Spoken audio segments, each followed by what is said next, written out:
प्रभु श्री राम की नगरी अयोध्या का वर्णन करते हुए तुलसीदास जी ने कहा है, बंदौ अवधपुरी अति पावनी, सरजु सरी कलि कलुष न सावनी, प्रणवौ पूर नर नारी बहोरी, ममता जिन पर प्रभु ही न थोरी। आइए आपको उस अयोध्यापुरी में लेकर चलते हैं जहां प्रभु श्री राम कण कण में बसे हुए हैं। हिंदू समाज के अपने मर्यादा पुरुषोत्तम प्रभु श्री राम की जन्मस्थली अयोध्या में भव्य मंदिर निर्माण की अभिलाषा पूरी हुई और इसके साथ देश के अलग अलग हिस्सों में रहने वाले लोगों के मन में अयोध्या नगरी की भव्यता को करीब से निहारने की इच्छा भी प्रबल होने लगी है। अयोध्या का धार्मिक, आध्यात्मिक और सांस्कृतिक दृष्टि से अलग महत्व है। माननीय प्रधानमंत्री श्री नरेंद्र मोदी जी भी चाहते हैं कि अयोध्या पुरातन काल की तरह जीवंत नगर बने। ये नगरी ऐसे बसे जिससे आने वाली पीढ़ी को अपने जीवन में कम से कम एक बार यहाँ आने की इच्छा जरूर महसूस हो। आज पूरा भारत राममय है। पूरा देश रोमांचित है। हर मन दीपमय है। हमें ध्यान रखना है, जब जब मानवता ने राम को माना है, विकास हुआ है। अयोध्या को अथर्ववेद में ईश्वर का नगर बताया गया है। इसकी संपन्नता की तुलना स्वर्ग से की गई है। कंद पुराण में अयोध्या को कुछ इस तरह से समझाया गया है। अ कार ब्रह्मा, य कार विष्णु और ध कार रुद्र। वाल्मीकि रामायण में अयोध्या की सीमा 12 योजन लंबी और 3 योजन चौड़ी बताई गई है।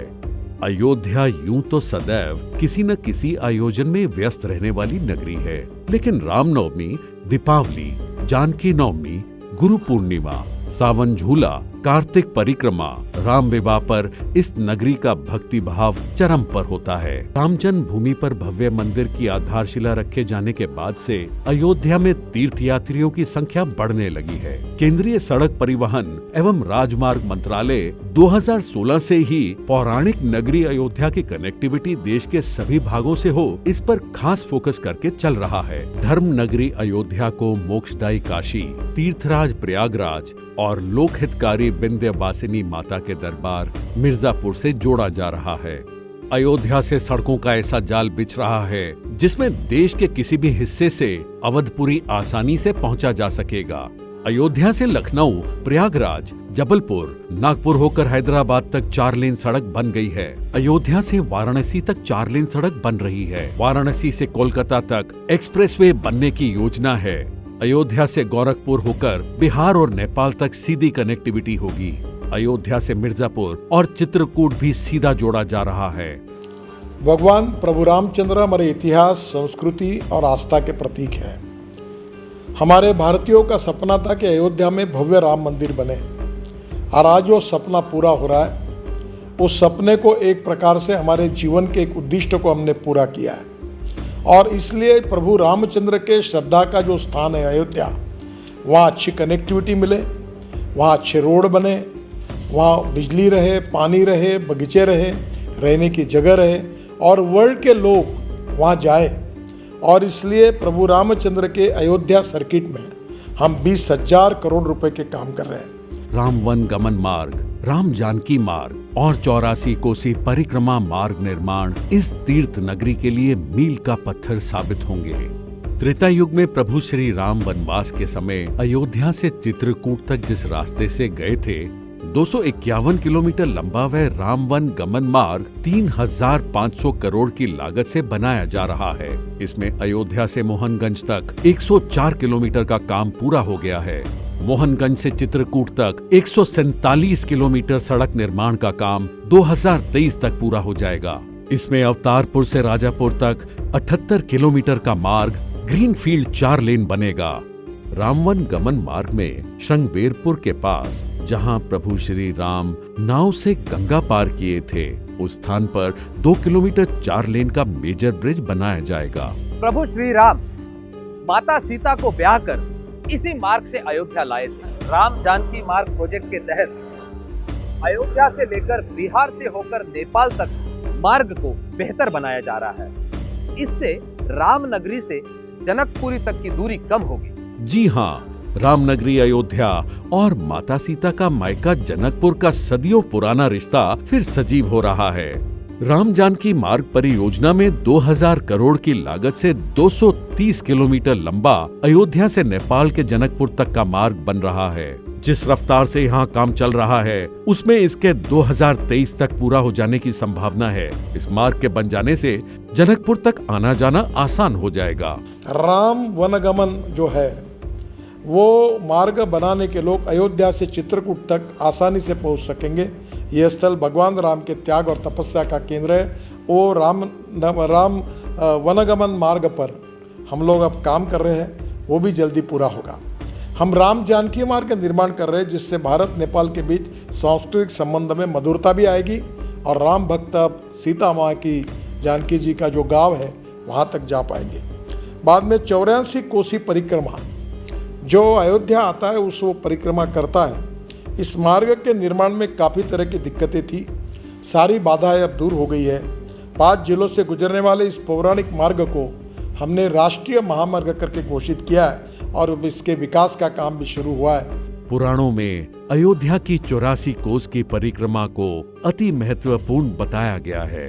यहाँ हर वर्ष देश के अलग अलग स्थानों से आकर हजारों साधु संत और श्रद्धालु दुर्गम पथ पर परिक्रमा करते हैं। 4000 करोड़ की लागत से 235 किलोमीटर लंबे 84 कोस परिक्रमा मार्ग को इस तरह से विकसित किया जाएगा जिसमें आस्था पर असुविधा बाधा नहीं बने। 84 कोस के इस परिक्रमा मार्ग को 2023 तक पूरा करने का लक्ष्य है।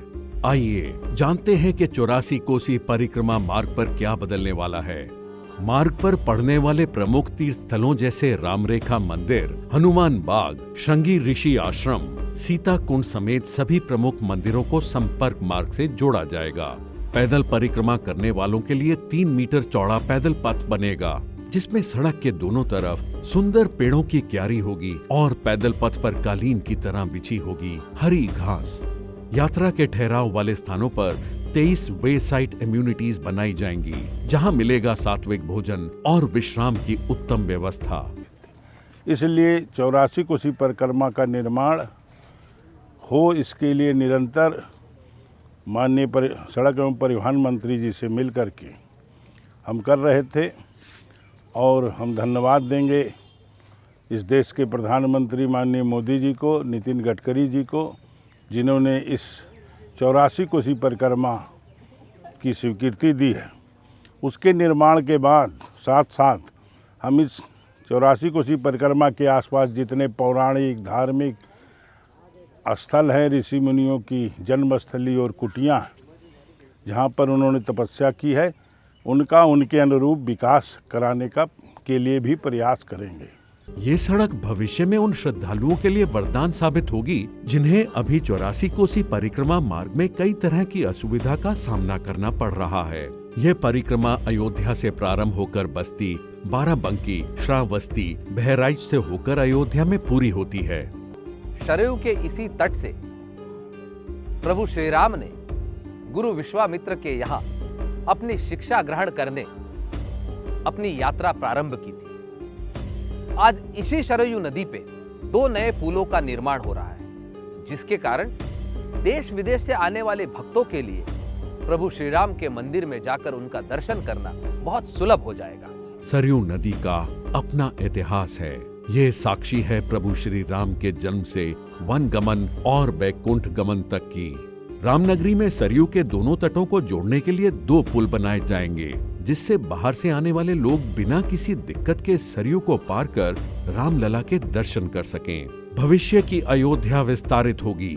श्रद्धालुओं की संख्या बढ़ने से सड़कों पर दबाव भी बढ़ेगा। इस ट्रैफिक दबाव से अयोध्या को मुक्त रखने के लिए 80 किलोमीटर लंबा 4 लेन का रिंग रोड भी बन रहा है।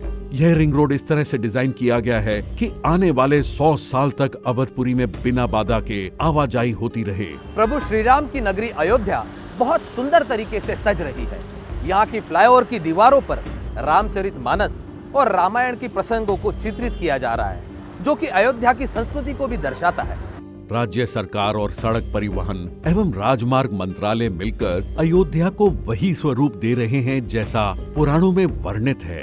अयोध्या नगर के अंदर सौंदर्यीकरण के कार्य कुछ इस तरह से किए जा रहे हैं जिससे पौराणिक महत्व बरकरार रहे। यहाँ के 4 अंडरपास में राम के चरित्र को दर्शाने वाली वॉल पेंटिंग्स कराई गई हैं।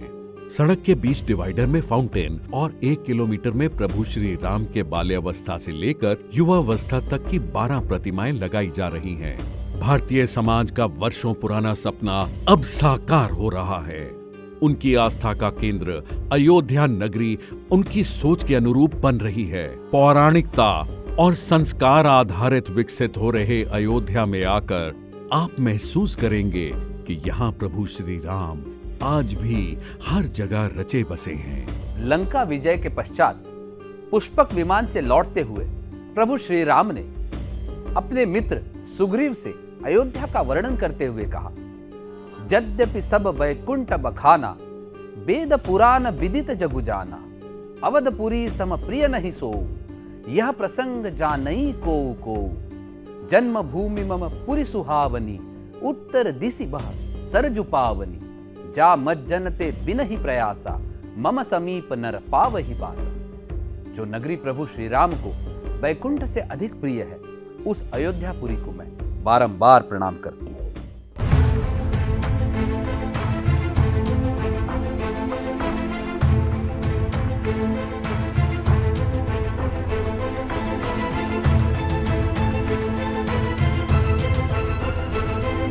बिल्ड इंडिया विद वैभव डांगे। अगर आपको हमारा वीडियो पसंद आया हो तो लाइक और शेयर जरूर करें और हमारे चैनल को सब्सक्राइब करना ना भूलें। वीडियो सबसे पहले देखने के लिए नोटिफिकेशन बेल को प्रेस करें और अपना कोई सुझाव हो तो हमें कमेंट करके जरूर बताएं।